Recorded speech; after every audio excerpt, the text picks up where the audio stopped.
देश की राजधानी दिल्ली हमेशा चर्चा में बनी रहती है, कभी राजनीतिक हलचल के कारण, कभी अपराध के कारण, तो कभी दिन रात बढ़ते प्रदूषण के कारण।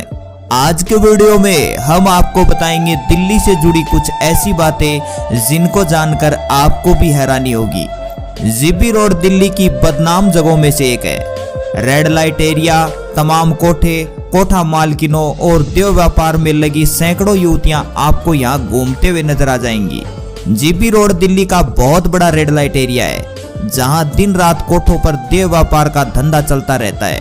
संसद भवन से 3 किलोमीटर दूर इस इलाके में शाम ढलते ही लड़कियों की मंडी सजने लगती है। दिल्ली का सबसे बदनाम इलाका जीबी रोड अजमेरी गेट से लाहौरी गेट जाने वाले रास्ते पर मौजूद है। यहाँ एक कोठे में लगभग 13 से 14 सेक्स वर्कर काम करती हैं। ये सभी सेक्स वर्कर अपनी मर्जी से धंधा करती है। जीबी रोड का पूरा नाम गारिस्टन रोड है, जहाँ आपको 100 साल पुरानी इमारतें सबसे ज्यादा नजर आएंगी। सूरज ढलते ही यहाँ का माहौल बदल जाता है। कोठों पर आने वाले ग्राहकों की लंबी लंबी लाइनें लग जाती है। फिर रात होते ही जर्जर भवनों और दुकानों के ऊपर बने इन कोठों में जिस्म फरोशी का धंधा शुरू हो जाता है। जीबी रोड पर इस वक्त 22 से भी अधिक बिल्डिंग है। इन सभी बिल्डिंग में कुल 80 से भी ज्यादा कोठे मौजूद है। यहाँ आने के बाद हर कोठे पर आपको एक नंबर लिखा मिल जाएगा। ये सभी कोठे दूसरी और तीसरी मंजिल पर बसे हुए हैं। दिल्ली के अलावा यहाँ यूपी, पंजाब, हरियाणा और राजस्थान से भी काफी ग्राहक आते हैं। यहाँ कुछ लड़कियां मजबूरी में कोठे पर काम करती है, तो कुछ अपने शौक और अयासी के लिए यहाँ पर आती हैं। दिल्ली के जीबी रोड का इतिहास काफी पुराना है। बताया जाता है कि मुगल काल में इस क्षेत्र में कई रेड लाइट एरिया हुआ करते थे। अंग्रेजों के समय इन सभी को एक साथ कर दिया गया। एक रिपोर्ट के अनुसार यहाँ हर महीने करीब 6 लाख कंडोमों का इस्तेमाल किया जाता है। जीबी रोड पर सेक्स व्यापार के लिए अधिकतर लड़कियों को गुलाम बनाकर रखा जाता है।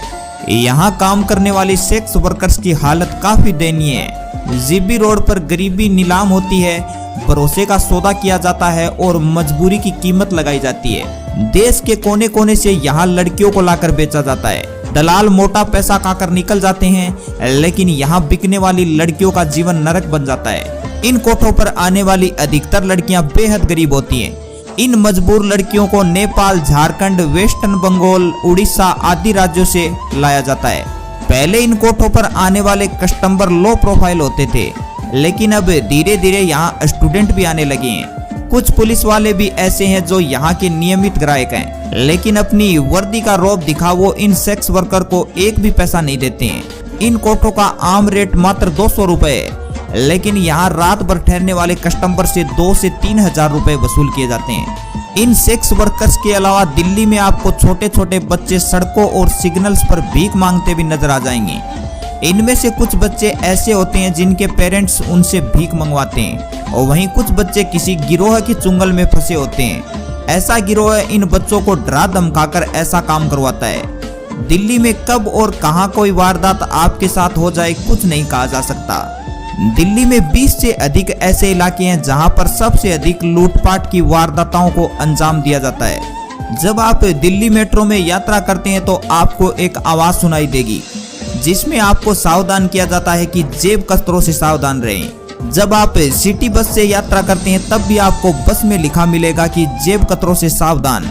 दिल्ली के रेलवे प्लेटफॉर्मों पर सबसे ज्यादा खतरा मोबाइल चोरों का रहता है।